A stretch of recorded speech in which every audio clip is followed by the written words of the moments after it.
There are thousands of Israelis who've turned out for this protest, blocking off an entire street. We've got Hostage Square over here, and there is no coincidence that the IDF's headquarters is just over on this side of the road.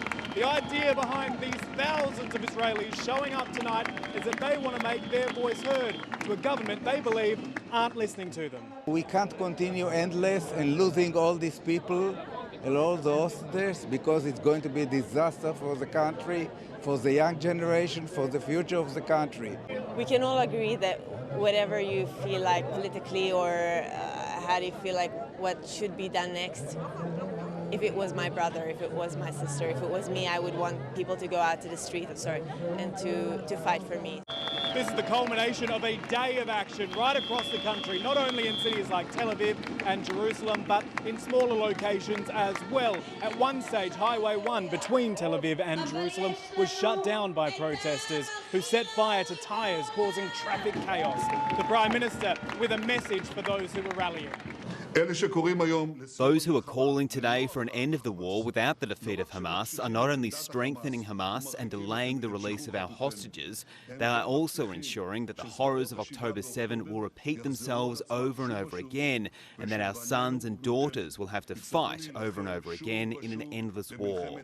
While the Prime Minister's message was to the Israeli public, the Israeli President Isaac Herzog had a message for the international community as it piles the pressure on the Netanyahu government. Our sons and daughters are there in the dungeons of Gaza for 681 days. We want them back home as soon as possible. The world should want them back home as soon as possible. Stop being a bunch of hypocrites.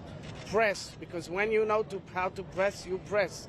While Israelis were rallying across the country, the chief of the Israeli military was in the Gaza Strip, inspecting progress on efforts to expand that military offensive and take over Gaza City. Yesterday, the IDF announced it would start delivering tents to the hundreds of thousands of Palestinians it plans to force out of what it describes as one of Hamas's last strongholds. Hamas, in response, saying that this is just the preparations for another mass displacement and genocidal event, accusing Israel of trying to dress up the delivery of tents as some sort of humanitarian benefit. More and more Israelis are becoming aware of the humanitarian crisis present on the ground in Gaza. But the message here is more about the hostages than anything else. A clear message to the Netanyahu government to act now and bring them home and bring this war to an end.